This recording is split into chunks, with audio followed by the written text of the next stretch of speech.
السلام عليكم ورحمة الله وبركاته.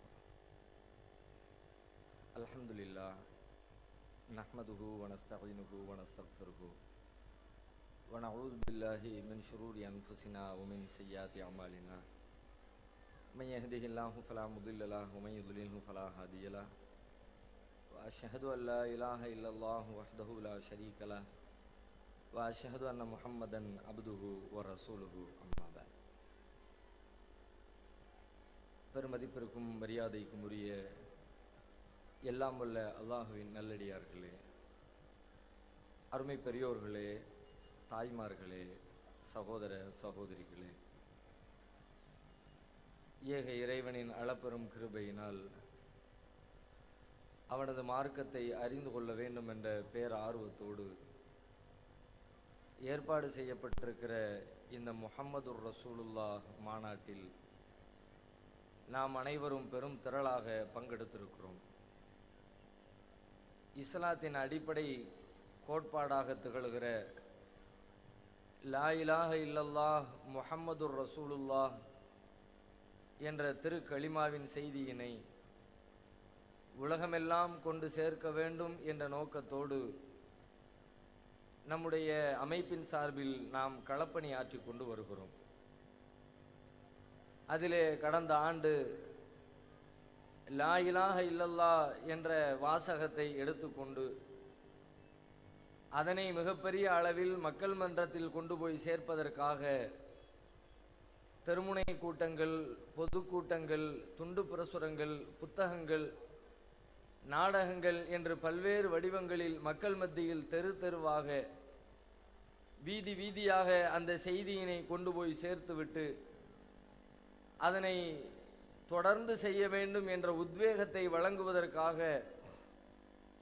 ஷிர்க் ஒழிப்பு மாநாடு என்ற பெயரிலே மாநிலம் தழுவிய அளவில் ஒரு மாநாட்டினை நாம் நடத்தி முடித்தோம்.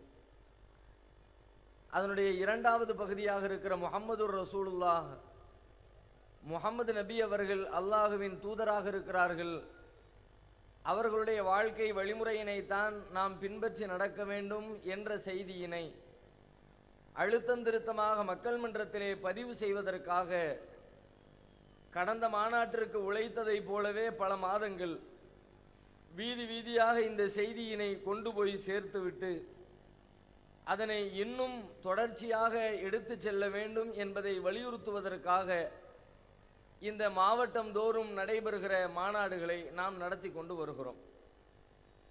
மீண்டும் ஒரு முறை நம்மால் மாநிலம் தழுவிய அளவில் ஓரிடத்தில் அனைத்து மக்களையும் கொண்டு போய் சேர்க்க முடியுமா?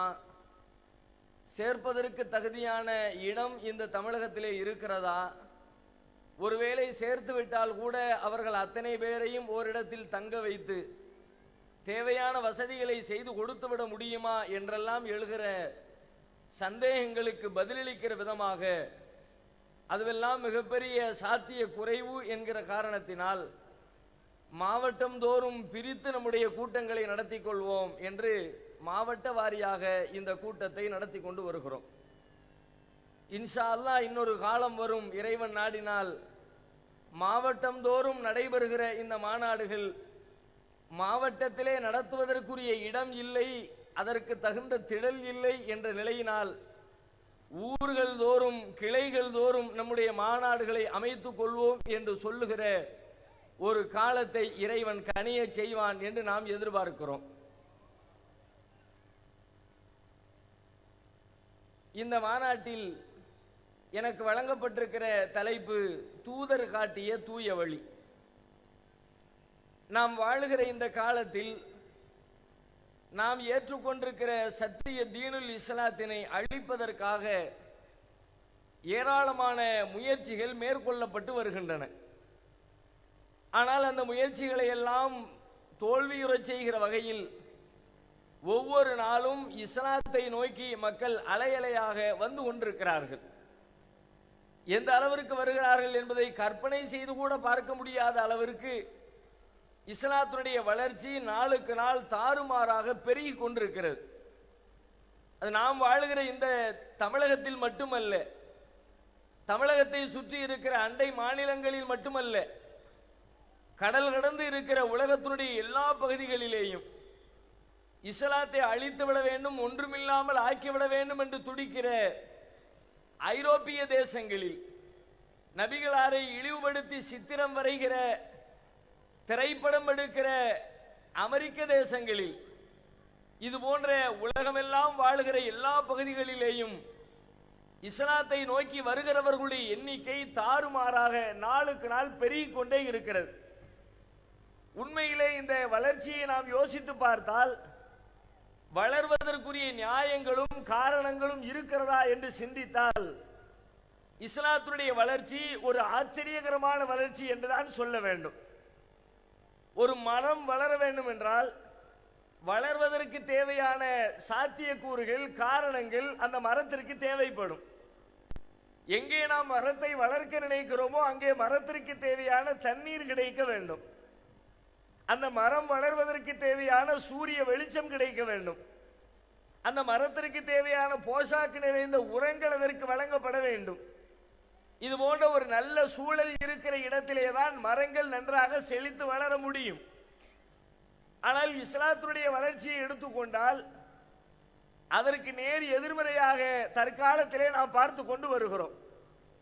ஒரு மரத்தை வளர்ப்பதற்கு தேவையான போஷாக்குகள் இல்லாத நிலை ஒரு புறத்திலே, அதை தாண்டி இன்னொரு புறத்திலே மரம் வளர்ந்துவிடக் கூடாது என்பதற்காக தண்ணீரை நன்றாக சுட வைத்து வெந்நீரை கொண்டு போய் வேர்களில் ஊற்றுகிற வேளைகள் நடைபெறுகிற ஒரு இடத்தில் மரம் வளர முடியுமா?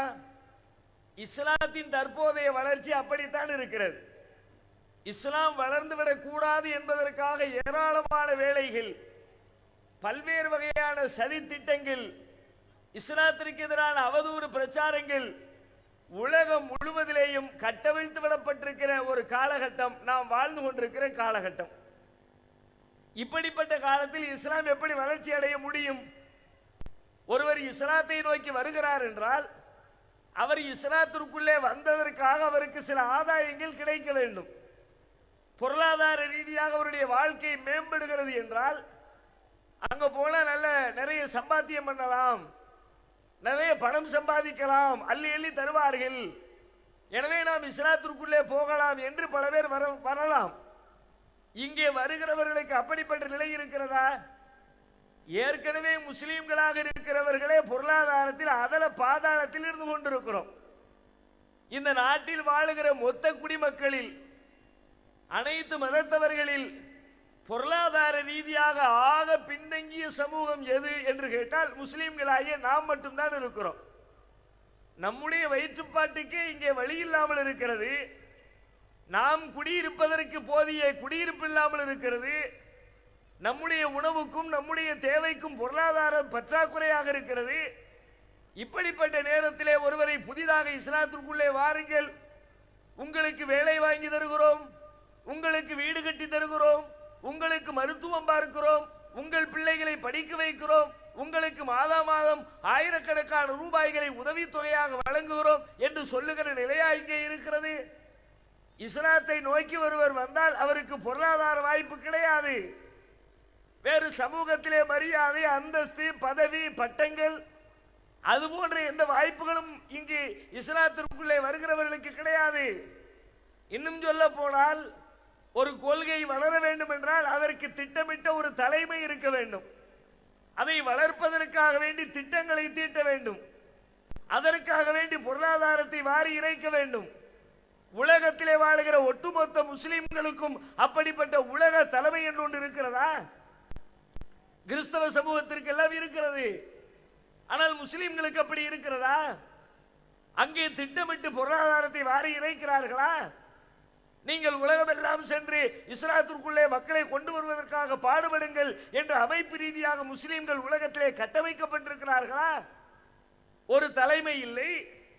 இஸ்லாத்தை வளர்ப்பதற்காக பொருளாதாரத்தை செலவிடுகிற தனவந்தர்கள் இல்லை.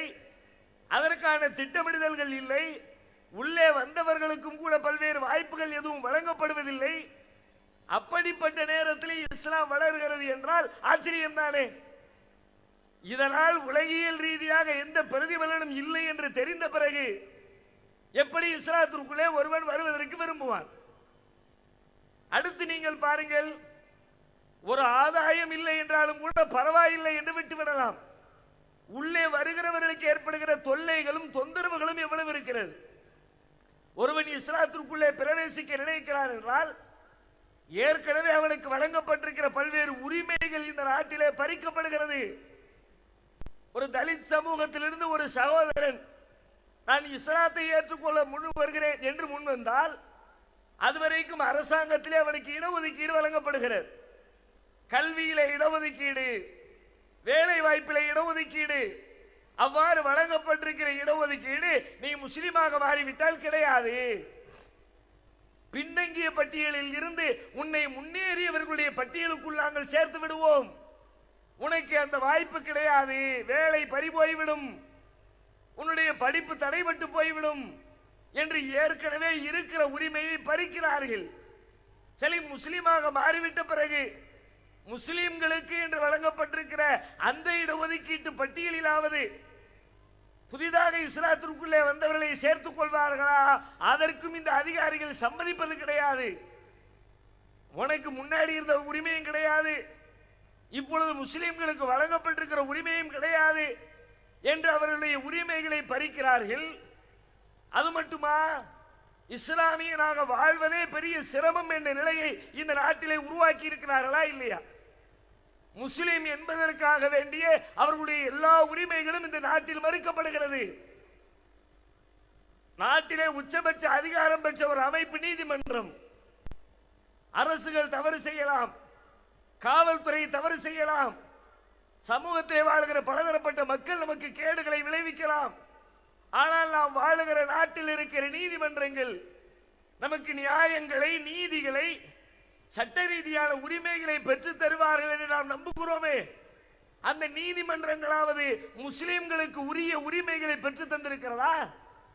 முஸ்லிம் என்கிற காரணத்தினாலேயே உரிமைகள் மறுக்கப்படுகிறது. எப்படி எல்லாம் சிந்தித்து பாருங்கள். அப்சல் குரு என்ற ஒருவரை தூக்கிலிட்டார்கள். பாராளுமன்ற கட்டிட வழக்கிலே அதனுடைய இடிப்பிலே சம்பந்தப்பட்டிருந்தார் என்று அவர் மீது குற்றம் சுமத்தினார்கள். அவரை தூக்கு தண்டனை விதித்து தூக்கிலிட்டார்களே, என்ன காரணத்தை சொல்லி அவருக்கு தூக்கு கொடுத்தார்கள்? அவர் தீவிரவாதி என்று நிரூபித்தார்களா? அந்த பாராளுமன்ற கட்டிட இடிப்பிலே இவர் பங்கு கொண்டார் என்று அதை நிரூபித்தார்களா? அல்லது அந்த வேலையை செய்தவர்களுக்கு இது உதவி செய்தார் என்று நிரூபித்தார்களா? நீதிபதி தீர்ப்பிலே எழுதுகிறார், இவர் எந்த தீவிரவாத அமைப்பிலும் பங்கேற்கவும் இல்லை, பாராளுமன்ற இடிப்பு சம்பவத்திலே நேரடியாக கலந்து கொள்ளவும் இல்லை, அதிலே கலந்து கொண்டார் என்பதற்கான ஆதாரங்களும் இல்லை. ஆனாலும் மக்களுடைய கூட்டு மனசாட்சியை திருப்திப்படுத்துவதற்காக இவருக்கு தூக்கில் போட வேண்டும் என்று சொல்லி தீர்ப்பளிக்கிறார். சட்டத்தின்படி தீர்ப்பளிக்க வேண்டியவர்கள் சட்டத்தை ஓரம் கட்டி வைத்துவிட்டு அவர்களுடைய மனோ இச்சையின்படி தீர்ப்பளிக்கிறார்களே. முஸ்லிம் என்ற காரணத்திற்காக அல்லாமல் வேறு என்ன காரணத்திற்காக அவர் கொல்லப்பட்டார்? அனைத்து மக்களுக்கும் கிடைக்கிற சட்ட உரிமைகள் கூட முஸ்லிமாக இருந்தால் இந்த தேசத்திலே கிடைக்காது. பாபர் மசூதி வழக்கிலே தீர்ப்பளித்தார்கள். தீர்ப்பு எவ்வாறு அளிக்கப்பட்டது? சட்டப்படி அளிக்க வேண்டும். ஆனால் ஒரு முஸ்லிம்களுடைய சொத்தை, 450 ஆண்டு கால பாத்தியதை உள்ள ஒரு சொத்தை, அனுபவ பாத்தியதை இருக்கிறது, சட்ட ரீதியான பத்திரங்கள், அனுகூலங்கள் இருக்கிறது. ஆனாலும் சம்பந்தம் இல்லாத 3 பேருக்கு சொத்துக்களை பிரித்துக் கொடுங்கள் என்று தீர்ப்பளித்தார்களே, எந்த சட்ட விதியின் அடிப்படையில் இப்படி தீர்ப்பளித்தார்கள்? 600 பக்கங்களுக்கு நெருக்கமாக வழங்கப்பட்ட பாபர் மசூதி தீர்ப்பில் இந்த சட்ட விதியின் அடிப்படையில் நாங்கள் தீர்ப்பளிக்கிறோம் என்று சொன்னார்களா?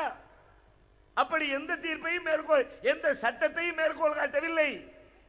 அவர்களுடைய மனம் சொன்னது முஸ்லிம் என்கிற காரணத்திற்காக முஸ்லிம்களுடைய சொத்துக்களை பறிக்கின்ற தீர்ப்பை அநியாயமாக வழங்கினார்கள். இப்படி எத்தனை தீர்ப்புகள், எத்தனையோ தூக்கு தண்டனை குற்றவாளிகள் காத்திருப்பு பட்டியலில் இருக்கிறார்கள். அவர்கள் எல்லாம் அப்படியே இருக்கிற நிலையில் முஸ்லிமாக இருக்கிற ஒருவருக்கு தூக்கு தண்டனை விதிக்கப்பட்டால் அவருக்கு முன்னால் விதிக்கப்பட்டவர்களை எல்லாம் போடுவதற்கு முன்பாகவே முஸ்லிம் ஒருவரை தூக்கிலே தூக்கி போடுகிறார்கள்.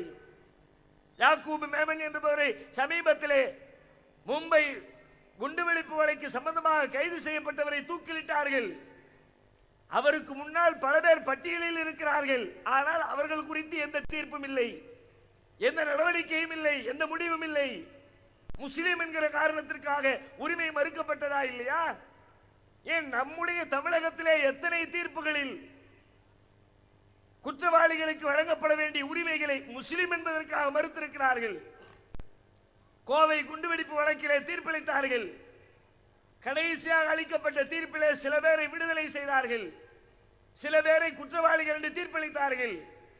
விடுதலை செய்கிற அந்த தீர்ப்பை எழுதுகிற நீதிபதி எழுதுகிறார், தன்னுடைய தீர்ப்பு குறிப்பிலே எழுதுகிறார், இவர்கள் எல்லாம் நிரபராதிகள், இவர்களுக்கும் இந்த குற்றத்திற்கும் சம்பந்தம் இல்லை. ஏறத்தாழ 14-15 ஆண்டுகளுக்கு மேலாக இவர்கள் செய்யாத குற்றத்திற்காக சிறைவாசம் அனுபவித்திருக்கிறார்கள்.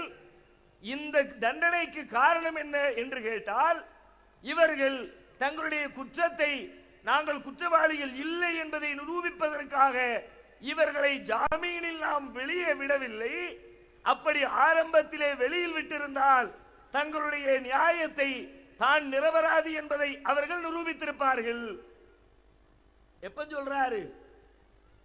15-16 வருஷம் ஜெயிலுக்குள்ள வச்சுட்டு இவர் மேல குற்றம் இல்லை என்று விடுதலை செய்கிற நேரத்தில் ஐயோ இவனுக்கு ஜாமீன் கொடுக்காம போயிட்டமே, இப்படித்தான் மற்றவர்களுடைய வழக்கிலே தீர்ப்பு சொல்வீர்களா? மற்றவர்களுக்கெல்லாம் எப்படி சொல்வார்கள்?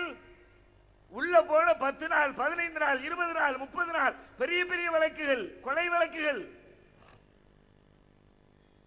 எத்தனை வழக்குகளை நம்முடைய தேசம் சந்தித்திருக்கு. அவர்களுக்கெல்லாம் 1 மாதத்தில் ஜாமீன். பல மதத்தவர்களே அந்த பட்டியலிட்டு சொல்ல முடியும். அந்த உரிமை இவர்களுக்கு ஏன் கொடுக்க மறுத்தார்கள்? முஸ்லிம் என்கிற காரணத்திற்காக மறுத்தார்கள். நோய்வாய்ப்பட்டிருக்கிறவர்கள் மருத்துவம் பார்ப்பதற்காக பரோலில் வெளியே செல்வதற்கு சட்டத்தில் அனுமதி இருக்கிறது. ஆனால் முஸ்லிம் சிறைவாசிகள் நோய்வாய்ப்பட்டு கிடந்த நேரத்தில் அவர்களை வெளியே செல்ல, பரோலில் செல்ல அனுமதிக்காமல் உள்ளேயே செத்து போன வரலாறெல்லாம் தமிழக சிறைச்சாலைக்கு உண்டு. இப்படி நீதிமன்றத்திலே முஸ்லிம் என்பதற்காக துரோகம் செய்யப்படுகிற நிலையில் இதை பார்க்கிற ஒருவன் எப்படி இஸ்லாத்திற்குள்ளே வர விரும்புவான்? ஆகா, நமக்கு இப்படித்தானே பண்ணுவாங்க, நம்மளையும் கொண்டு விடுவாங்களே, நம்முடைய உரிமைகளை மறுப்பார்களே, எனவே இஸ்லாத்திற்குள்ளே போக வேண்டாம் என்று நினைப்பார்களா? மாட்டார்களா? நினைக்கத்தான் செய்வார்கள். அவ்வளவு. அது மட்டுமா? முஸ்லிமாக இருக்கிற காரணத்தினால் முஸ்லிம்களை கொலை செய்கிறார்கள். ஆங்காங்கே கலவரங்களை மேற்கொள்கிறார்கள்.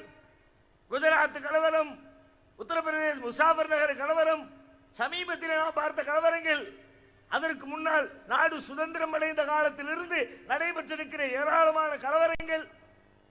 கொத்து கொத்தாக முஸ்லிம்களை கொல்லுவார்கள். கொலை செய்தவர்களுக்கு எந்த தண்டனையும் இல்லாமல் அவர்களை வீதியிலே சுதந்திரமாக திரிய விடுவார்கள். இதை பார்க்கிற ஒருவன் எப்படி இஸ்லாத்துக்குள்ளே வர விரும்புவான்? அது மட்டுமா? அவதூறுகளை அள்ளி இறைப்பார்கள்.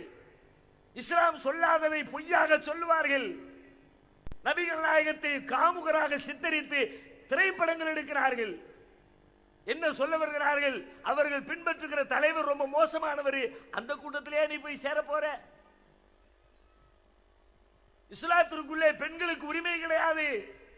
அவர்கள் பெண்களை அடிமைப்படுத்தி விடுவார்கள். தலாக் தலாக் தலாக்னு 3 தடவை தலாக்கு சொல்லி கட்டின பொஞ்சாதி ரோட்ல விட்டுருவான் என்று விமர்சிப்பார்கள்.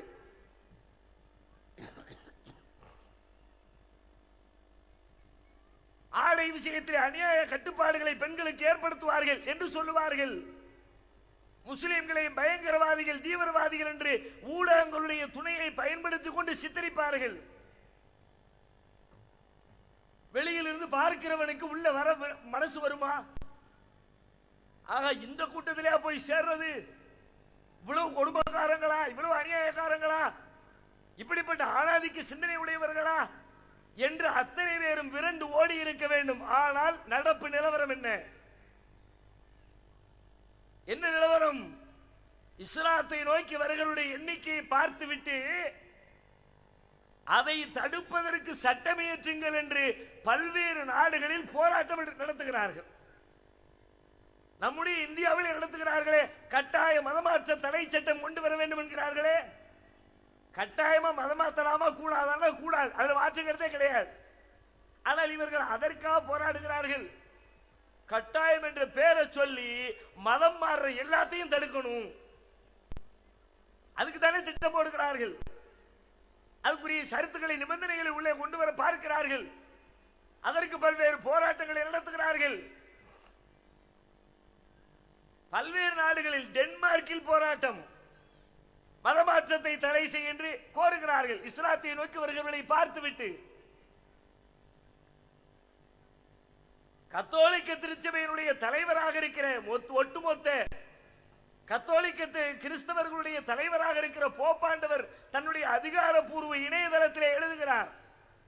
என்ன எழுதுகிறார் தெரியுமா? கிறிஸ்தவர்கள் முஸ்லிம்களிடத்திலே பாடம் கற்றுக்கொள்ள வேண்டும். இஸ்லாத்துடைய வளர்ச்சி அபரிமிதமாக இருக்கிறது. நீங்களும் அவர்களை போல வீரியமாக கிறிஸ்தவத்தை சொல்லுவதற்கு முயற்சி எடுங்கள். கடந்த ஆண்டுகளை விட இந்த ஆண்டில் முஸ்லிம்களுடைய வளர்ச்சி விகிதம் அதிகமாக இருக்கிறது என்று கத்தோலிக்க திருச்சபையினுடைய தலைவராக பார்க்கப்படுகிற போப்பாண்டவருடைய அதிகாரப்பூர்வ இணையதளத்தில் அவர் எழுதுகிறார். யாராலும் மறுக்க முடியல. இப்ப கூட பாருங்க, நம்முடைய நாட்டிலே இந்துத்துவ சக்திகள் முஸ்லிம்களுடைய எண்ணிக்கை பெருகிவிட்டது, கூப்பாடு போடுகிறார்கள். அதற்காகத்தான் அதை தடுப்பதற்காக கர்வாபசி என்ற பெயரால் நாங்களும் மாத்த போறோம், எங்களுக்கும் தெரியும்னு வந்தார்கள். மூஞ்சிலே கரியை பூசி கொண்டு போனார்கள். இதன் வழியாக சொல்ல வருகிற செய்தி என்ன? இவ்வளவு இடைஞ்சல்கள், இவ்வளவு இடையூறுகள், இவ்வளவு சிக்கல்கள், இத்தனை பிரச்சனைகள், இவை அனைத்திலேயும் நிலை கொண்டிருக்கிற இஸ்லாம் தற்காலத்தில் வளர முடியுமா என்று வெறும் அறிவை கொண்டு சிந்தித்தால் அறிவு தீர்ப்பளிக்கும், வளர முடியாது என்று நடப்பு நிலவரத்தை வைத்து பார்த்தால் வளர்கிறது. எப்படி வளர்கிறது? ஏன் வளர்கிறது? வேறொன்றும் இல்லை, தூதர் காட்டிய தூய வழிதான் வளர்ச்சியின் காரணம். பின்னணி நீ 1000 பிரச்சனைகளை உண்டாக்கி, ஆனாலும் நபிகளார் கொண்டு வந்து தந்த போதனை, அல்லாஹ்வின் தூதராகிய அன்னலம் பெருமகனார் நபிகள் நாயகம் ஸல்லல்லாஹு அலைஹி வஸல்லம் அவர்கள் இந்த உலகத்திற்கு காட்டிய வழிமுறை, அதிலே யாராலும் குறை சொல்ல முடியல. அதுல ஒரு தப்பு, ஒரு துரும்ப எடுத்து காட்ட முடியல. இது தப்பு, இதை ஏத்துக்க முடியாது, இது அந்த காலத்துக்கு உள்ளது, இது இந்த காலத்துக்கு பொருந்தாது, அதிலே நல்லது என்று சொல்லப்பட்டிருப்பது மனிதனுக்கு கேடு, அல்லது அதிலே கேடு என்று சொல்லப்பட்டிருப்பது மனிதனுக்கு நல்லது என்று ஒரே ஒரு செய்தியை கூட ஒட்டுமொத்த உலகமும் சேர்ந்து பாடுபட்டு முயற்சித்தாலும் ஒரே ஒரு துரும்பை கூட அது தவறு என்று காட்ட முடியல. இதுதான் சரி, இதை விட்டா வேற ஒண்ணு இல்லை. உலகத்துடைய ஒவ்வொரு பிரச்சனைக்கும் தீர்வு இருக்கிறது. இஸ்லாம் காட்டிய தீர்வு அதுதான் தீர்வு. அதை தாண்டிய தீர்வு உலகத்தில் எந்த கொம்பனாலும் காட்ட முடியாது. இது இன்றைக்கு சொல்லப்படுகிற செய்தி அல்ல. அன்னலம் பெருமகனார் இறைவனின் தூதராக தேர்வு செய்யப்பட்ட காலத்திலிருந்து இன்றைக்கு வரைக்கும், உலகம் அழிகிற காலம் வரைக்கும் திருமறை குர்ஆனின் வழியாக இஸ்லாம் உலகத்திற்கு முன்வைக்கிற சவால் இது. இதுக்கு நிகரானதை, இதைவிட மேலானதை ஒன்னே ஒண்ணு காட்டு பார்க்கலாம். எதை சொன்னாலும் துல்லியமாக, சரியாக, பின்பற்ற தகுந்ததாக, எளிமையானதாக, குறை கூற முடியாததாக. உதாரணத்துக்கு ஒண்ணு எடுத்துக்கங்க, நிர்வாகம். எதை வேண்டுமானாலும் சொல்லலாம். உதாரணத்துக்கு ஒரு நிர்வாகம், வீட்டு நிர்வாகம், நாட்டு நிர்வாகம், 2 வகையான நிர்வாகம். ஒரு வீட்டு நிர்வாகம் என்றால் வீட்டை இன்றைக்கு உலகம் எல்லாம் எப்படி, உலகம் எல்லாம் எப்படி பேச தெரியுமா? வீட்டில் ஆணும் பெண்ணும் சமம், கணவன் குடும்ப தலைவன், மனைவி குடும்ப தலைவி. மொத்த உலகமும் சொல்லுதா இல்லையா? ஆனால் இஸ்லாம் என்ன சொல்லுது? எல்லாரும் சொன்னாலும் சரி, எது சரியோ அதைத்தான் இஸ்லாம் சொல்லும். அதை யாருமே சொல்லாவிட்டாலும் பரவாயில்லை. வசூலுக்காக அறிவிப்பு செய்ய சொல்றாங்க. இந்த மாநாட்டுக்காக ஒரு பெரிய செலவு ஆகிருக்கும், இது சொல்ல வேண்டிய தேவையே இல்லை. ஒரு சாதாரணமான பொதுக்கூட்டமாக இருந்தாலே எவ்வளோ பெரிய ஏற்பாடுகள் எவ்வளோ செலவு ஆகுங்கிறது நமக்கு தெரியும். மாநாட்டுக்காக வேண்டி பல மாதங்களாக கடுமையாக உழைத்திருக்கிறார்கள், பிரச்சாரங்களை கொண்டு சென்றிருக்கிறார்கள். இந்த திடலில் கடுமையான ஏற்பாடுகள், ஒளிவெளி அமைப்புகள் எல்லாம் சிறப்பான முறையில் செய்து வைத்திருக்கிறார்கள். ஆனாலும் பட்ஜெட்டு துண்டு விடாத வகையில் வந்திருக்கிற மக்களிடத்தில் கையேந்தி வருவாங்க. அதிகமாக அள்ளி தர்மம் செய்யுங்க, அல்லாஹ் நன்மையை தருவான். அப்போ மொத்த உலகமும் சொல்ற செய்தி என்ன? கணவனை குடும்ப தலைவன் என்கிறது, மனைவியை குடும்ப தலைவி என்கிறது. ஆனால் மொத்த உலகமும் சொல்வதற்கு மாற்றமாக இஸ்லாம் சொல்கிறது, தலைமை பொறுப்புல ஒரு ஆள் தான் இருக்கணும், குடும்ப தலைவன் மட்டும்தான், தலைவிலாம் கிடையாது. அந்த தலைவனுக்கு கீழே எல்லாரும் வந்துட வேண்டியதான். மனைவியும் தலைவனுக்கு கீழே தான், பிள்ளைங்களும் தலைவனுக்கு கீழே தான். தலைவன் தலைவி ஒரு உரையில 2 கத்தி வைக்கிற வேலை இங்க கிடையாது. சொல்லிவிட்டு அதை அப்படி அழகாக பிரிக்கிறது. நிர்வாகம்னா என்ன? ஒவ்வொருத்தரும் ஒவ்வொரு டிபார்ட்மெண்ட், பல டிபார்ட்மெண்ட் இருக்கும். ஒரு கல்லூரி நிர்வாகமா, அதுல பல வேலைகள் இருக்கும். ஒரு அரசாங்கமா, அதுல பல வேலைகள் இருக்கும். அது மாதிரி குடும்பத்திலே பல்வேறு வேலைகள் இருக்கும். ஒவ்வொருத்தருக்கும் ஒன்னு ஒன்னு பிரி.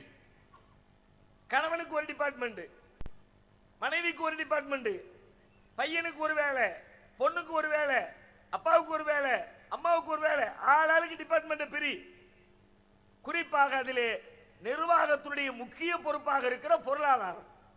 இந்த பொருளாதாரத்தை கணவனின் தலையிலே இஸ்லாம் சுமத்துகிறது. குடும்ப வளர்ச்சிக்கு, குடும்பத்தினுடைய தேவைக்கு, மனைவியினுடைய உடைக்கு, அவளுடைய உணவுக்கு, அவளுடைய தங்குமிடத்திற்கு, அவளுடைய மருத்துவத்திற்கு, குடும்பத்தினுடைய பொருளாதார தேவைக்கு கணவனாகிய நீதான் பொறுப்பாளி. ஆனா இன்னைக்கு என்ன நிலவரம்? போய்கிட்டு இருக்கிற உலக வேகத்துல வீட்டுல ஒருத்தர் சம்பாதிச்சா முடியாது, புருஷன் பொண்டாட்டி 2 பேரும் சேர்ந்து சம்பாதிக்கணும். அப்பதான் குடும்பத்தை நல்ல முறையில் நடத்த முடியும், தேவைகளை பூர்த்தி செய்ய முடியும், பிள்ளைகளை படிக்க வைக்க முடியும் என்று சொல்லி 2 பேரும் சம்பாதிக்க வேண்டும் என்று உலகம் ஓடிக்கொண்டிருக்கிற பொழுது இஸ்லாம் சொல்லுது, இல்ல இல்ல, ஆம்பளை நீ சம்பாதி, பொம்பளை வீட்டுக்குள்ள உட்கார்ந்து மற்ற வேலைகளை பார்.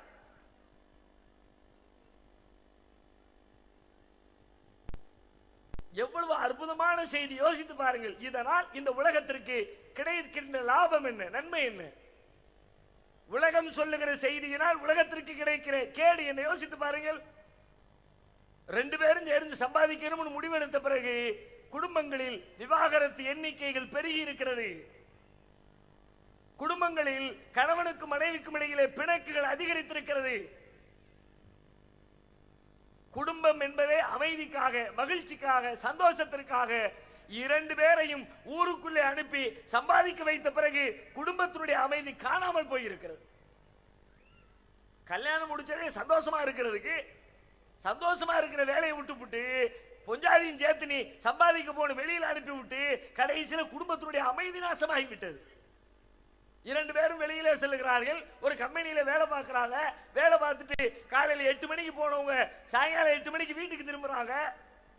வீட்டுக்கு வந்த பிறகு கம்பெனியினுடைய டென்ஷன் ஆணுடைய தலையில் இருப்பதை போல பெண்ணுடைய தலையிலேயும் இருக்கிறது. ஒரு ஆம்பளை அவனுடைய மேலதிகாரி திட்டுற மாதிரி பொம்பளையும் ஒரு மேலதிகாரி திட்டுறான். அவளும் கோபத்தில் வர்றா, இவனும் கோபத்தில் வர்றான். கோபமும் வீட்டுக்குள்ள சந்திச்சதுன்னா என்னதுக்கு ஆகும்? ஒரு கணவன் கோபத்தோடு வருகிற பொழுது, கவலையோடு டென்ஷனோடு வருகிற பொழுது வீட்டிலே அமைதியாக இருக்கிற பெண் அவனை சமாதானப்படுத்த முடியும். ஆல்ரெடி 2 பேரும் டென்ஷன்ல வந்தா யாரு சமாதானப்படுத்துறது? யாருக்கு யார் ஆறுதல் சொல்றது? 2 பேரும் சண்டை, முட்டி மோதி கொள்கிற ஒரு சூழல். 2 பேரிடத்திலே வேலைப்பட அதிகரிக்கிற பொழுது தாம்பத்திய வாழ்க்கையிலே ஈடுபாடு குறைகிறது. கணவனை ஈர்க்க வேண்டும் என்ற எண்ணத்தோடு தன்னை அலங்கரிக்கிற வேலைகளை குறைத்துக் கொள்வாள்.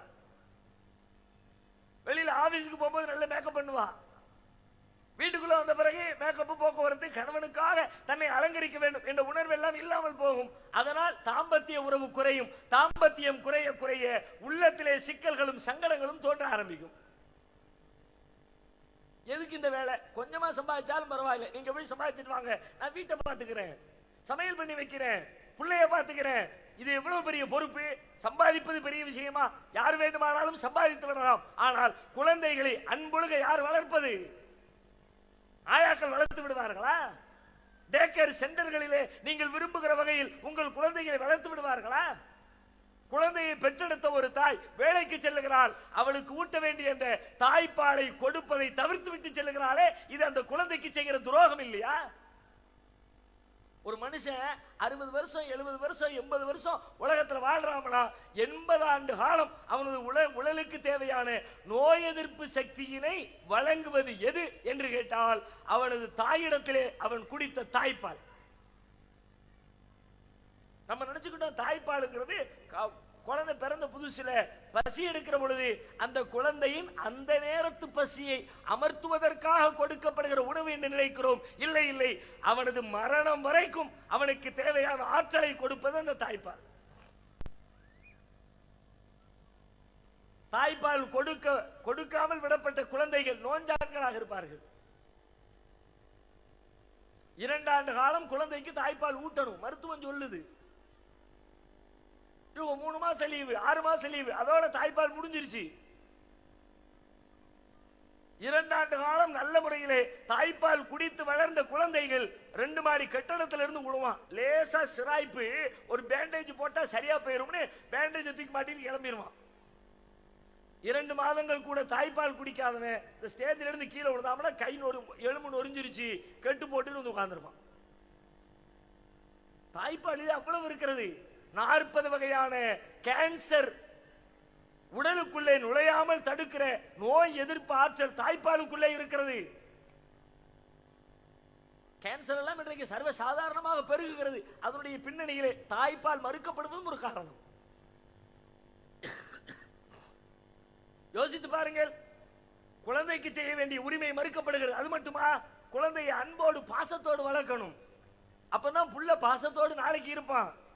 குழந்தைக்கு பாசம் செலுத்தப்படவில்லை, கடுமையானவனாக கோபக்காரனாக குழந்தை வளர்ந்து ஆளாகிறார்கள். பாசம் இல்லை. எவ்வளவு சிக்கல். வேலைக்கு செல்லுகிற வீட்டில் உட்கார்ந்து இருக்கிற பொம்பளைங்களுக்கு வேலைக்கு போற பொம்பளை பார்த்தா என்னமோ பெருசா தெரியும். அவளுக்கு என்ன ஜாலியா போயிட்டு வர்றா. ஆனா வேலைக்கு போறவர்கிட்ட கேட்டு பாருங்க. பெங்களூர்ல ஒரு ஆய்வு நடத்தினார்கள். அதிகமாக பெண்கள் வேலைக்கு செல்லுகிற நகரத்தில் பெங்களூர் முதலிடத்திலே இருக்கிறது. பெண்களிடத்திலே வேலைக்கு செல்லுகிற பெண்களிடத்திலே ஒரு ஆராய்ச்சி ஆய்வு நடத்தினார்கள். அந்த ஆய்விலே அந்த பெண்கள் சொல்லுகிற செய்தி என்ன தெரியுமா? நாங்கள் எங்களுடைய கணவன் வீட்டாரால் சந்தேகிக்கப்படுகிறோம். அப்படின்னா என்ன அர்த்தம்? வெளியில போறவ எப்படி இருக்காளோ தெரியலையே, இதை விட ஒரு பெண்ணுக்கு கேவலம் வேற என்ன இருக்கிறது? 5 மணிக்கு வர வேண்டியவ 5:30 மணிக்கு வீட்டுக்குள்ள வருவா. என்னைக்காவது ஒரு நாள் பஸ் லேட்டு, வர்ற இடத்துல டிராபிக், அரை மணி நேரம் தாமதம். வாசலில் அமர்ந்திருக்கிற மாமியார் ஒரு கேள்வி கேட்பா பாருங்க. என்ன கேள்வி? எங்க போயிட்டு வர்றம்பா. இந்த எங்க போயிட்டு வர்றங்கிற கேள்வி அதனுடைய அர்த்தம் என்ன? எங்கம்மா போயிட்டு வர்றேன்னு தெரிஞ்சுக்கிறதா? அந்த கேள்வி அவளை குத்தி எடுக்கிற ஒரு மோசமான கேள்வி. செத்து போயிடலாமான்னு தோணுகிறது சில பெண்கள் சொல்லுகிறார்கள். அப்படி என்னை பார்த்து கேட்கிறார்கள். அந்த கேள்வியை கேட்ட மாத்திரத்திலே தூக்கிட்டு செத்து போய் விடலாமா என்று நான் நினைக்கிறேன். குழந்தைகளை அன்போடு பண்போடு பாசத்தோடு வளர்த்து ஆளாக்குகிற தாய்மார்களுக்கு இந்த மன வலி உண்டா? இந்த வேதனை உண்டா? இந்த துன்பம் உண்டா? கணவனை மகிழ்ச்சிப்படுத்தலாம், குடும்பத்திலே சந்தோஷமாக இருக்கலாம். கொஞ்சம் பைசா கம்மியா இருக்கும். டெய்லி கறியும் சோறு திங்க முடியாது, மாசத்துக்கு ஒருக்க திங்கலாம். மற்ற நாட்கள் ஏதோ இருக்கிறத வச்சு ஒப்பேத்துற மாதிரி இருக்கும். பொருட்கள் குறைவாக இருக்கும், பயன்படுத்துகிற அனுபவிக்கின்ற இன்பங்கள் குறைவாக இருக்கும். ஆனால் உள்ளத்திலே மகிழ்ச்சி நிறைவாக இருக்கும். அப்படியானால் ஆண் பொருளாதாரத்தை திரட்டுகிற பணியை கையில் எடுக்க வேண்டும். பெண் அதை வைத்து குடும்பத்தை மேம்படுத்துகிற வேலைகளில் கவனம் செலுத்த வேண்டும் என்று இஸ்லாம் சொன்னது நடைமுறையிலே தெளிவாக தெரிகிறது. நபிகளார் காட்டிய வழி அது. இதை விட சிறந்த வழி என்று இவர்கள் எதை சொல்லுவார்கள்? சொல்லுங்க பார்க்கலாம். இல்லை, பெண்களை வெளியில அனுப்பினார் அவர்கள் அப்படி ஆனால் இப்ப எப்படி ஆனார்கள்? கையில காசு கூடுச்சு, மனதிலே மமதை கூடியது, கணவனை மதிக்கிற பண்பு குறைந்தது, எடுத்தெறிந்து பேசினார்கள். கணவன் விவாகரத்து செய்தான், 2 பேரும் தனியாக வாழ்ந்தார்கள். வெளியில பொம்பளை அனுப்பி சம்பாதிச்சவருடைய ரிசல்ட் தானே. கணவன் சம்பாதிக்கிற வரைக்கும் சம்பாதிக்கிற பணத்தை பத்தி பிரிச்சு பார்க்கிற பேச்சே இருக்காது. கொண்டு வருவான், மனைவிட்ட கொடுப்பான், பிள்ளைங்க கொடுப்பான், எல்லாத்துக்கும் செலவழிப்பான். மனைவி சம்பாதிப்பால், முதல் மாத சம்பளம் வரும், இது ஏன் ரூபா, இது ஏன் பணம். எந்த கணவனாவது இது ஏன் பணம் என்று சொன்னதாக செய்தி உண்டா? இந்த சிக்கலையே போடலாம் பட்டியல். இதனால் எழுகிற பிரச்சனை. நபிகளார் தீர்வு, குடும்பம் சந்தோஷமா இருக்கணும், அமைதியா இருக்கணும், நிம்மதியா இருக்கணும். புருஷங்கார வீட்டுக்குள்ள வந்தா கணவனும் மனைவியும் மகிழ்ச்சியிலே திளைக்க வேண்டும். அப்படியானால் மனைவி வீட்டுக்குள்ள வை, வெளியில அனுப்பி அவளை டென்ஷனை கூட்டிடாத. இன்னும் சொல்ல போனா வெளியில வேலைக்கு போறங்கிற பேர்ல சில பேர் சுதந்திரம் சுதந்திரம் என்று சொல்கிறார்கள். அவர்களுடைய பேச்சை நம்பாதீர்கள், அது பசப்பு வார்த்தைகள். ஏன் தெரியுமா? சுதந்திரம் என்பது என்ன? ஒருவன் விரும்புவதை செய்கின்ற வாய்ப்புக்கு பெயர் சுதந்திரம். ஆனால் வெளியில வேலைக்கு செல்லுகிற பெண்களுக்கு அப்படிப்பட்ட சுதந்திரம் வாய்த்திருக்கிறதா? வீட்டிலேயும் வேலை, வெளியிலேயும் வேலை. வேலைக்கு சென்று விட்டு திரும்புகிற பெண்கள் வீட்டுக்குள்ளே நுழைகிற பொழுது வீட்டு ஜன்னலின் ஓரத்திலே இருக்கிற பால் பாக்கெட்டை எடுத்துட்டு நேரா அடுப்படிக்குள்ள போய் அதை கட் பண்ணி அடுப்புல ஏத்தி விட்டுட்டு அதுக்கப்புறம் பெட்ரூம்ல போய் ட்ரெஸ்ஸை சேஞ்ச் பண்றான். உள்ளே நுழைகிற பொழுதே வேலை தயாராக இருக்கிறது. இரவு 10 மணி வரைக்கும் பட்டும் பாத்திரங்கள் எல்லாத்தையும் தேய்ச்சி வச்சுட்டு கழுவி வச்சுட்டு போய் படுக்க போவா. ஆம்பளை சோக்கா படுத்து கிடப்பான், டிவி பார்த்துக்கிட்டு இருப்பான். அதிகாலை 5 மணிக்கு எழுவாள், குழந்தைகளை தயார்படுத்துவாள், உணவு சமைப்பாள், தனக்கு எடுத்துக் கொள்வாள், கணவனுக்கு செய்து வைப்பாள். அனைத்தையும் செய்து முடித்து விட்டு பரபரவென்று கணவனோடு வேலைக்கு கிளம்புவாள். ஆனால் காலையில் எழுந்த கணவன் எந்திரிச்சு உட்கார்ந்து ஊத்தப்பல்லோட டீயை குடிச்சிட்டு உட்கார்ந்துருப்பான். எது சுதந்திரம்? எது மேன்மை? எது வளர்ச்சி? குடும்ப நிர்வாகத்துக்கு நபிகளார் காட்டுகிற வழிமுறையில் ஒரு சிறு துளி இது. அதே போல நாட்டு நிர்வாகத்தை பற்றி சொன்னார்கள். நாட்டை நிர்வகிக்கிறவர்கள் எதேச்சதிகாரிகளாக தன்னிடத்தில் அதிகாரம் இருக்கிறது என்ற அதிகார தோரணையில் மக்களை ஆள நினைக்க கூடாது. அன்பால் பண்பால் மக்களை வென்றெடுக்க வேண்டும். நபிகளார் காட்டிய வழி. இன்றைக்கு எழுகிற எல்லா அரசு ரீதியாக எழுகிற எல்லா பிரச்சனைகளுக்கும் நபிகளார் காட்டிய வழிமுறையை முன்வைத்து பாருங்கள், பிரச்சனை தீருதா இல்லையான்னு தெரியும். நபிகளார் காட்டிய வழி என்ன? மக்களை நேசியுங்கள். நீங்கள் ஒருவரை ஒருவர் நேசிக்காதவரை முழுமையான இறை நம்பிக்கையாளர்களாக ஆக முடியாது. நபிகளார் காட்டிய வழி. ஒரு நல்ல நிர்வாகி, நல்ல தலைவன் என்றால் தனக்கு கீழ் இருக்கிற மக்களை எல்லாம் நேசிக்க வேண்டும், அவர்களுடைய சுக துக்கங்களில் பங்கெடுக்க வேண்டும். அவர்களுக்கு ஒரு கேடு என்றால் தனக்கே அந்த கேடு நிகழ்ந்ததை போல அவன் உணர வேண்டும். ஆனால் இன்றைக்கு நம்முடைய ஆட்சியாளர்கள் அப்படித்தான் இருக்கிறார்களா? தங்களுடைய ஒரு தேவைக்காக வேண்டி கூடி நின்று போராட்டம் நடத்திய மக்களை ஓட ஓட விரட்டி அடிக்கிறதே காவல்துறை. என்ன செய்தார்கள்? அவர்கள் செய்த குற்றம் என்ன? ஜல்லிக்கட்டிலே கலந்து கொண்ட மாணவர்களும் பொதுமக்களும் இளைஞர்களும் செய்துவிட்ட பாவம் என்ன? குற்றம் என்ன? அவர்கள் வன்முறையில் ஈடுபட்டார்களா? ஆனால் நீங்கள் அப்படித்தான் சொல்லுகிறீர்கள். உங்களுடைய அதிகாரத்தை காட்டுவதற்காக எதிர்காலத்திலே இப்படி நமது நாட்டை ஸ்தம்பிக்க செய்கிற அளவிற்கு யாரும் போராட்டத்தில் ஈடுபட்டு விடக் கூடாது என்பதற்காக நீங்கள் லத்தியை சுருட்டினீர்கள். வேறு என்ன காரணம் சொல்லுங்கள் பார்க்கலாம். ஜல்லிக்கட்டு போராட்டத்தில் இது இப்ப மட்டும் இல்ல, பல பேர் நினைக்கிறாங்க ஜல்லிக்கட்டு போராட்டத்தில் ஏதோ போலீஸ்காரங்க தீய வச்சு விட்டாங்க, அடிச்சு விட்டாங்க, அப்படி பண்ணிட்டாங்க இப்படி பண்ணிட்டாங்கன்னு. காவல்துறையுடைய வழிமுறையே அதுதான். என்ன பிரச்சனை அப்படின்னா, இப்ப புதுசா வந்திருக்கிறது கையில இருக்கிற ஸ்மார்ட் போன். அங்கதான் மைனர் மாட்டிக்கிட்டார். 98 கோயம்புத்தூரில் பார்த்து பார்த்து சுட்டு தள்ளினார்களே, 19 முஸ்லிம் இளைஞர்களை குறிவைத்து காலி பண்ணினார்களே, செய்தது யார்? கலவரத்தை துவக்கியது காவிகள், இந்துத்துவ சக்திகள். அவர்களோடு கைகோர்த்து கொண்டு துப்பாக்கி ரவைகளுக்கு முஸ்லிம் வாலிபர்களை பலியாக்கியதில் முதலிடத்திலே இருந்தது காவல்துறை.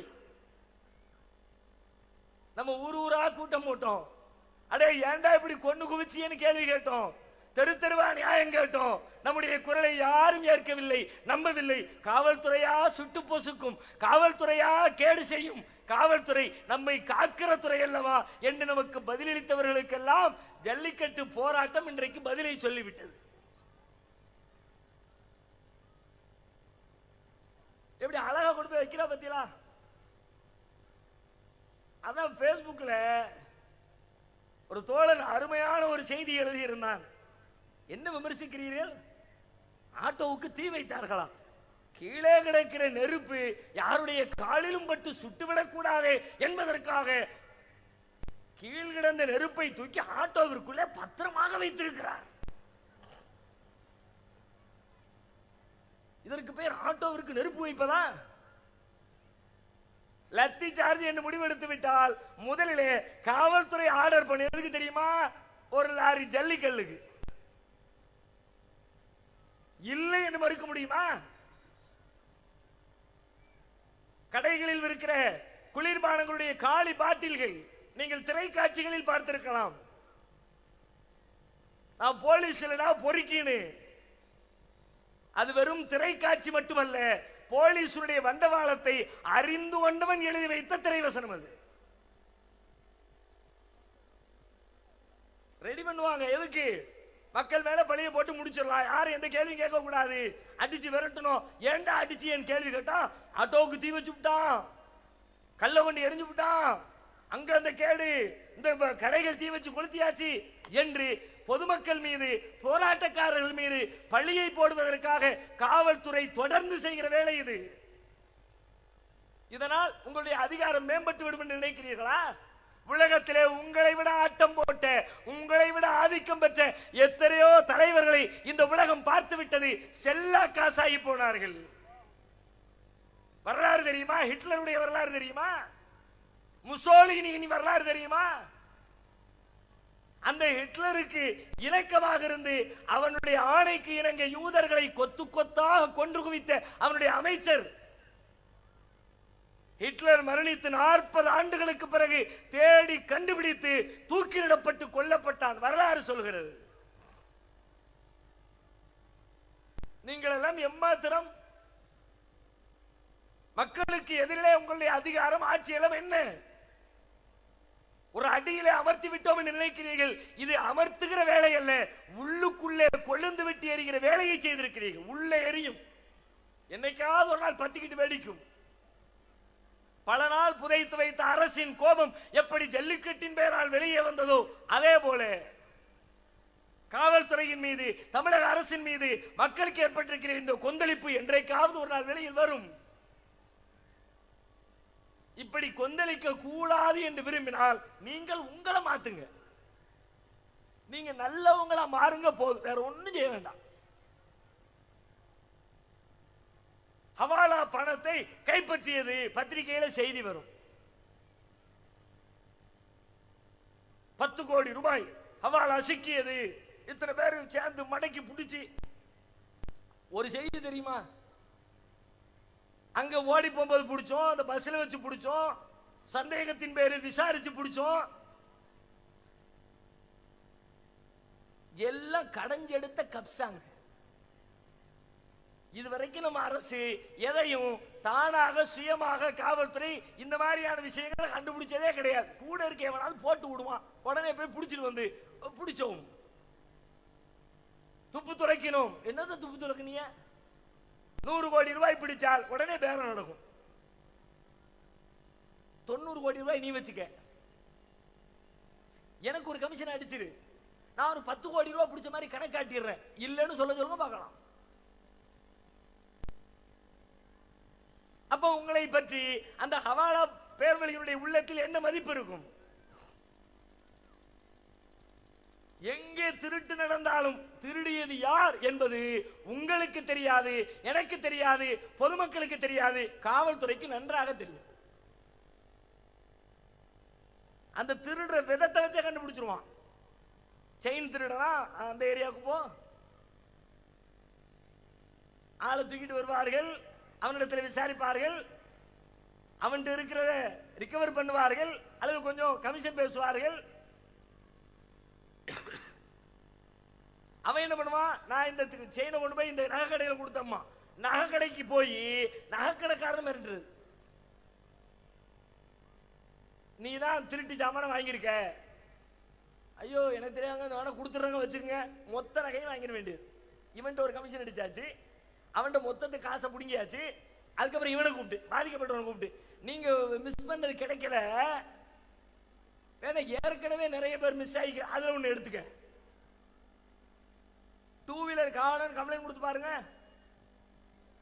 உங்கள்ட்ட கொஞ்சம் பிடிங்கி வேற பணத்தை. அதுக்கப்புறம் பாய் உங்க வண்டி அது எங்க போச்சுன்னு தெரியல பாய், வேணா ஒரு 10-20 வண்டி கிடைக்கு, எடுத்துட்டு போங்க பாய் ஏதாவது ஒரு வண்டியை. அவன் ஒரு அப்பவுண்ட் வண்டி இல்ல, கிடைக்கிற வண்டி எவன் வண்டின்னு தெரியாதா, அதுக்கு நம்பர் இருக்குது, அந்த நம்பர்ல அட்ரஸ் இருக்குது, அட்ரஸ்காரரை பார்த்து கொடுக்க வேண்டியதானே, அது கொடுக்க மாட்டாங்க.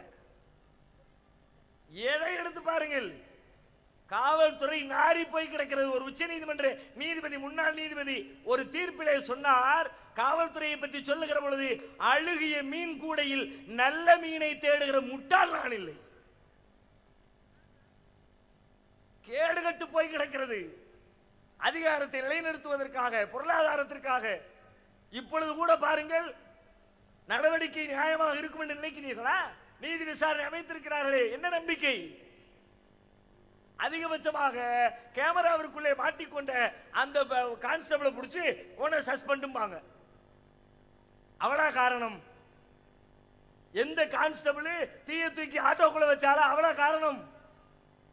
அவளுக்கு மேலதிகாரி உத்தரவிட்டு இருக்கிறார், அந்த மேலதிகாரி காரணம். நீங்கள் நடவடிக்கை எடுப்பது கான்ஸ்டபிள் மீது இருக்கக்கூடாது, அவளுக்கு கட்டளையிட்ட அசிஸ்டன்ட் கமிஷனர் மீது அல்லது டெப்டி கமிஷனர் மீது அல்லது கமிஷனர் மீது நடவடிக்கை பாய வேண்டுமே தவிர, ஏதோ யாப்ப சாப்ப கிடைச்சாமனு நடவடிக்கை எடுத்தால் இந்த குற்றம் குறைய போவது இல்லை. அண்ணல பெருமகனாரிடத்திலே ஒரு வழக்கு வருகிறது. பெரிய குலத்தை சார்ந்தவர் திருடி விட்டால் கொஞ்சம் சலுகை காட்டுங்கள். நபிகளார் சொன்னார்கள், லவ் அன்ன ஃபாத்திமா பின்த் முஹம்மத், இந்த ஃபாத்திமாவுடைய மகள் முஹம்மது இதே திருட்டை செய்திருந்தாலும் கத்தாத்து யதஹா, அவளது கரத்தையும் நான் துண்டித்திருப்பேன். இப்படி நீதியை நிலைநாட்டுங்கள்.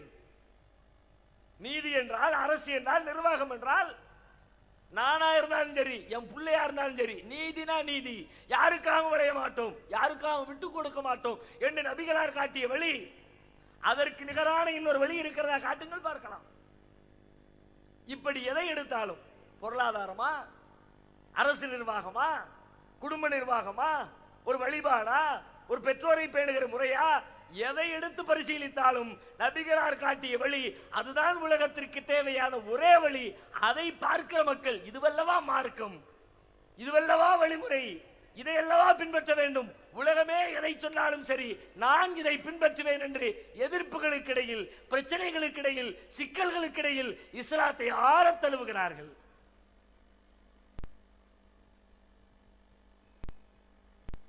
எதனால் இப்படிப்பட்ட உன்னதமான வழியை நபிகளார் காட்டினார்கள்? எப்படி காட்ட முடிந்தது? அவர்களுடைய சொந்த கருத்தாக இருந்தால் இவ்வளவு உன்னதமாக இருக்காது. குறைகளுக்கு அப்பாற்பட்ட மனிதன் உலகத்தில் யாரும் இல்லை. எவ்வளவு பெரிய அறிவாளியா இருந்தாலும் அதுல 4 தப்பு இருக்கும், 4 முரண்பாடு இருக்கும், 4 விஷயங்களை தவறாக மக்களுக்கு சொல்லி இருப்பார். ஆனால் நபிகளார் காட்டிய வழி எந்த குறைகளும் இல்லாமல் அப்பழுக்கற்றதாக இருக்கிறது. எப்படி? அது அவர்களுடைய சொந்த வழி அல்ல, அவர்களை படைத்த இறைவன் காட்டிய வழி. தூதர் காட்டிய வழி தூதருடைய சொந்த வழி அல்ல, தூதரை அனுப்பிய இறைவனின் வழி. அதனால தான் குறையே இல்லை. இன்றைக்கு நம் முன்னால் இருக்கிற கேள்வி, அந்த தூதர் எப்படி அந்த தூயோனின் வழியை காட்டினார்களோ அந்த வழியில் தான் நாம் பயணிக்கிறோமா?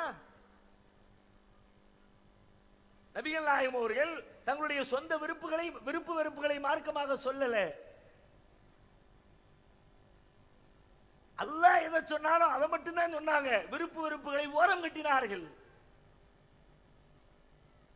நபிகளாருக்கு எத்தனையோ விஷயங்களை ரசூலுல்லாஹ் தடை செய்தார்கள். உண்ணுகிற உணவை எடுத்துக்கொண்டால் ரத்தத்தை சாப்பிடாதீர்கள், பன்றியை சாப்பிடாதீர்கள், தாமாக செத்ததை சாப்பிடாதீர்கள், அல்லாஹ் அல்லாதவருக்காக படைக்கப்பட்டதை சாப்பிடாதீர்கள், நாட்டு கழுதையை சாப்பிடாதீர்கள், கோரை பற்களுடைய விலங்குகளை சாப்பிடாதீர்கள், கீறி கிழிக்கின்ற வேட்டையாடுகிற நகங்களை உடைய பறவைகளை சாப்பிடாதீர்கள். சாப்பிடக்கூடாதது எதுன்னு ஒரு பட்டியல் போட்டாங்க. நபிகள் நாயகம் அவர்களுக்கு இதை தாண்டி சில உணவுகள் பிடிக்காது. உதாரணமா உடும்பு கறி ரசூலுல்லாஹ் சாப்பிட மாட்டாங்க, ரசூலுல்லாஹ்வுக்கு பிடிக்காது. ஒரு நாள் அவங்கள்ட்ட வைக்கிறாங்க, சாப்பாடு வைக்கிறாங்க, சாப்பிட மாட்டேன்ட்டாங்க. நபிகளாருக்கு உடும்பு கறி பிடிக்கல, இல்ல பிடிக்காத உணவை ரத்தத்தை தடை என்று சொன்னதை போல, பன்றியை தடுத்ததை போல, மற்ற தடை செய்யப்பட்ட உணவுகளை பட்டியலிட்டதை போல நபிகளார் தனக்கு பிடிக்காத உடும்பையும் நீங்கள் சாப்பிடக்கூடாது என்று தடுக்க நினைத்திருந்தால் முடியுமா முடியாதா? 10ஓட 11 ஒரு வார்த்தையை சேர்த்து போன அவ்வளவுதானே. பன்றி கழுத அந்த பட்டியல்ல ஒரு உடும்பு சேர்த்த வேண்டியதானே. சேர்த்தார்களா? சேர்க்கல. ஏன் சேர்க்கல? அவனிடமிருந்து வரல. அது இறைவன் அந்த செய்தியை சொல்லல. அது அவங்களுடைய உள்ளத்தினுடைய விருப்பம். உள்ளத்தின் விருப்பத்தை வழியாக மக்கள் முன்னால் வைக்கவில்லை. படைத்த இறைவனின் கட்டளை எதுவோ அதை மட்டுமே வைத்தார்கள். அதுதான் மொத்த உலகத்தையும் அந்த இஸ்லாத்தை நோக்கி ஈர்க்கிறது. மனிதர்களின் விருப்பமாக, மனிதர்களின் வெறுப்பாக, மனிதர்களின் சட்டமாக இருந்திருந்தால் இஸ்லாத்தை நோக்கி அலை அலையாக மக்கள் வர முடியாது, வரமாட்டார்கள். அந்த அளவிற்கு தூய்மையாக இறை வழியை காட்டினார்களே. இன்றைக்கு நாம் அந்த வழியில் பயணிக்கிறோமா? நம்முடைய வாழ்க்கையில் செய்கின்ற அனைத்து காரியங்களையும் அந்த அடிப்படையில் அமைத்துக் கொண்டிருக்கிறோமா? திருமணத்தை பற்றி நாடகம் நடத்தினார்கள், அற்புதமாக காட்சி வடிவமைப்பு தத்ரூபமாக காட்டினார்கள். தனது மகளை மனம் செய்து கொடுப்பதற்காக லாரிக்கு முன்னால் வீழ்ந்து தன்னுடைய உயிரை மாய்த்துக் கொண்ட தந்தையை பற்றி சொன்னார்களே. ஏன் இப்படிப்பட்ட கொடுமை? வரதட்சணை என்ற கொடுமையினால் தானே. தூதர் காட்டிய வழியில் இதற்கு இடம் உண்டா? ஒரு பெண்ணுக்கு நீ மகர் கொடுத்து மணமுடி என்று சொல்லப்பட்ட தூதரின் வழியை விட்டுவிட்டு பெண்ணிடத்திலே போய் எவ்வளவு தருவாய், எப்படி தருவாய், பணமாக தருவாயா, நகையாக தருவாயா, காராக தருவாயா, பங்களாவாக தருவாயா, வெளிநாட்டு விசாவாக தருவாயா? கேவலம் இல்லையா? இதை பார்க்கிறவர்கள் உள்ளே வருவார்களா? பார்த்து விட்டு வெறுண்டு ஓடுவார்களா?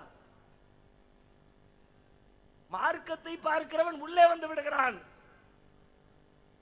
மார்க்கத்தை கையில் வைத்திருக்கிற மனிதர்களை பார்க்கிறவன் ஓடி விடுகிறான். வேணாண்டா, இவனு மார்க்கமும் வேண்டாம், இவனுடைய சகவாசமே வேண்டாம்.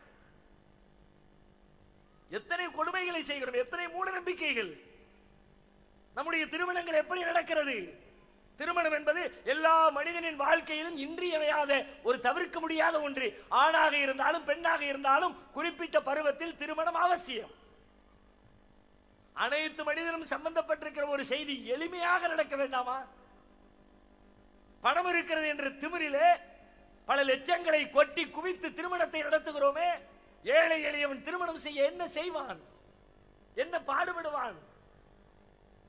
தன் சொத்தை விற்கிறான், வட்டிக்கு கடன் வாங்குகிறான், குடும்ப மானத்தை இழக்கிறான், பள்ளி பள்ளியாக ஏறி இறங்கி பிச்சை எடுக்கிறான். பாபா அஸ்ஸலாமு அலைக்கும், குமரகாரியம் உதவி செய்யுங்க. 40 ஆண்டு காலம் 50 ஆண்டு காலம் மானத்தோடு மரியாதையோடு அடுத்தவரிடத்திலே சல்லி காசுக்கு கையேந்தி விடாமல் வாழ்ந்த பல சுயமரியாதைக்காரர்களை திருமண நேரத்திலே பிச்சை எடுத்து வைக்க பாவிகளாக இருக்கிறோமே. இதை பார்க்கிறவன் உள்ளே வருவானா? வெறுண்டு ஓடுவானா? இது தூதரின் வழியா, நாம் உருவாக்கி கொண்ட சொந்த வழியா? யோசித்து பாருங்கள். முஸ்லீம்கள் என்றால் முஸ்லீம்களாக இருக்க வேண்டும். பெயரளவில் முஸ்லீமாக இருந்து பிரயோஜனம் இல்லை. இறைவன் வெறும் பெயரை பார்க்கிறவன் இல்லை, வெறும் கோலத்தை பார்க்கிறவன் இல்லை. இன்னல்லாஹ லா யன்துரு இலா சுவரிக்கும் வ அம்வாலிக்கும். உங்களின் செல்வங்களையோ உங்களின் தோற்றங்களையோ அல்லாஹ் பார்க்க மாட்டான். வலாக்கின் யன்துரு இலா குலூபிக்கும் வ அமாலிக்கும். உங்கள் உள்ளங்களையும் உங்கள் செயல்களையும் பார்க்கிறான். என்ன செய்து கொண்டிருக்கிறோம்? ஆடம்பர திருமணம், பல லட்சங்களை வாரி இறைக்கிற திருமணம்,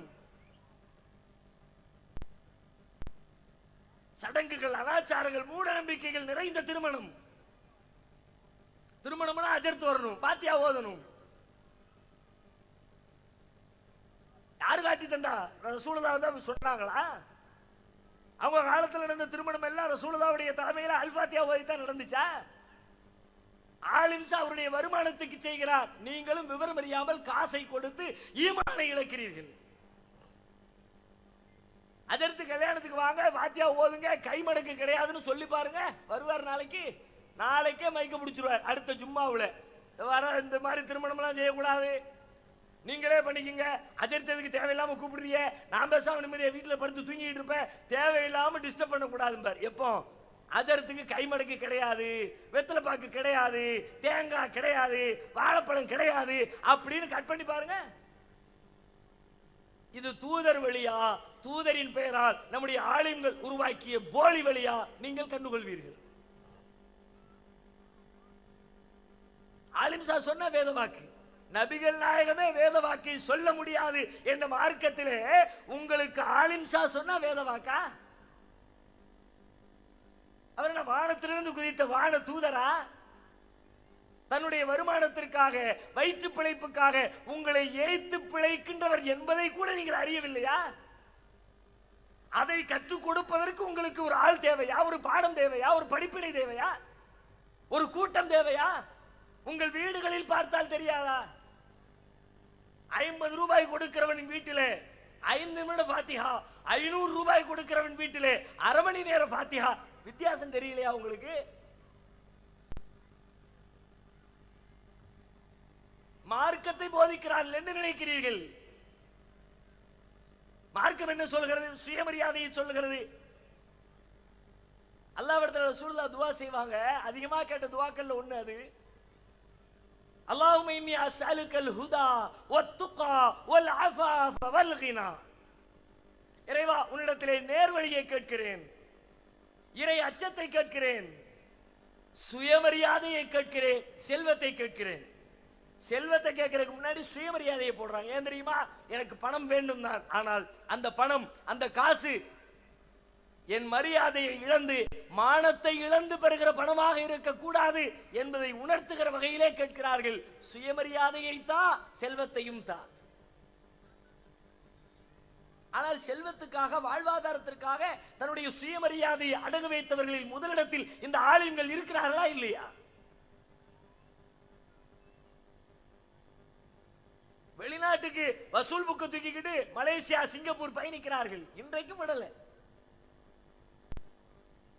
போய் கடற்கடையா ஏறி இறங்கி பாபா அஸ்ஸலாமு அலைக்கும், ஏதாவது ஓரஞ்சாரத்தில் எவனாவது கெட்டலம் கட்டிக்கிட்டு இருந்தாம போட்டோ எடுத்து வச்சுக்கிட்டு பள்ளியாசம் கட்டிக்கிட்டு இருக்கிறோம், ஹெல்ப் பண்ணுங்க. கேவலம் இல்லையா? இந்த கேவலத்தை செய்கிறவர் உங்களுக்கு பெரிய மகான்களா? ஒரு சபையில அமர்ந்தால், விருந்து சபை, எந்த விருந்து சாப்பாடுனா முதல் வரிசையில் அவர் தானே உட்கார வைக்கிறாங்க. அஜரத்துக்கு வைப்பா முதல்ல. ஒரு வெக்கம் வர வேண்டாமா? என்னடா இது, நம்மள சாப்பாட்டு ராமன் ஆக்கிட்டான் உங்களை இருக்க. மத்தவெல்லாம் விருந்துக்கு வருவாரு, சாப்பிடுவாரு, போவாரு. ஆனா அஜர்த்து விருந்துக்கு வந்து சாப்பிட்டு போகும்போது சும்மா போக மாட்டார், வெறுங்கையோட கையில ஒரு துச்சட்டியோட போவார். அவர் வீட்டம்மா உட்கான். ஏன் மற்றவங்களுக்கு தான் வீட்டம்மா இருந்துச்சு, அவங்கெல்லாம் வீட்டுல கண்ணியமா இருக்கிறவங்க, இவன் தான் மானம் இல்லாத மானம் கட்டவன் என்று சமுதாயம் புரிந்திருக்கிறது. இப்படிப்பட்ட மானத்தை இழந்தவர்கள் மார்க்கத்தை சரியாக சொல்லுவார்கள் என்று நினைக்கிறீர்களா? கரிசாலம் ஊத்திக்கிட்டே வருவாங்க. கறிக்கு தானே சண்டை நடக்கும் பெரும்பாலும் விருந்து வீட்டுல. கல்யாண வீட்டுல பாருங்க, மாப்பிள்ளை வீட்டுக்காரன் பண்ற அலும்பு தாங்க முடியாது, கறியே இல்லை. அந்த மாதிரி கரிசாலம் ஊத்திக்கிட்டே போவான். அடுத்து அஜர்த்து உட்கார்ந்து இருப்பாரு. எல்லாருக்கும் ஊத்திட்டு போற மாதிரி ஊத்திட்டு போவானா, ஆளுக்கு ஒரு துண்டு போட்டு போவானா. பக்கத்தில் உள்ள கைத்தடி எடுத்து கொடுக்க அஜர்த்துக்கு கூட ஒரு துண்டு வைப்பா. அவர் நல்ல திம்பர், வயிறு நிறைய திம்பர். ஆலிம் இல்மை கற்றறிந்தவனுக்கு இஸ்லாம் கொடுக்கிற கண்ணியம் எப்படிப்பட்ட கண்ணியம் தெரியுமா? இன்னமா யக்ஷல்லாஹ மின் இபாதிஹில் உலமா. அல்லாஹ்வின் அடியார்களில் அவனை அஞ்சி நடக்கிறவர்கள் உலமாக்கள் தான் என்று கண்ணியம் கொடுத்த திருமறை குர்ஆனை காற்றிலே பறக்க விட்டு கண்ணியத்தை, மானத்தை, மரியாதையை காலில் போட்டு மிசிக்கி நசுக்கி விட்டு பணத்துக்கும் சொத்துக்கும் ஆட்டுக்கறிக்கும் வாய்விழந்து இருக்கிற இவர்கள் சொல்லுவதா மார்க்கம் என்று நினைக்கிறீர்கள்? எத்தனை ஏமாற்று, எத்தனை தில்லுமுள்ளு. நான் ஓதுகிற கால் நானும் அந்த மாதிரி மாரசால படிச்சுட்டு வந்தவன் தானே. பாம்பின் கால் பாம்பரியும். அதனால இந்த அஜர்த்துமாறு கூத்து பூரா நமக்கு அத்துப்படி. அந்த குட்டையில இருந்தானே வந்தோம். வெளியில சந்தன குட்டையை பார்த்த பிறகுதான் சாக்கடையுடைய நாத்தம் தெரிஞ்சிச்சு. ஆக இவ்வளவு நாள் இந்த நாத்த சாக்கடையெல்லாம் உருண்டுகிட்டு கிடந்தோமா? ஒரு சலாத்து நாரியான்ற பேர்ல ஓத கூட்டிட்டு போய் பண்ற அட்டூழியம்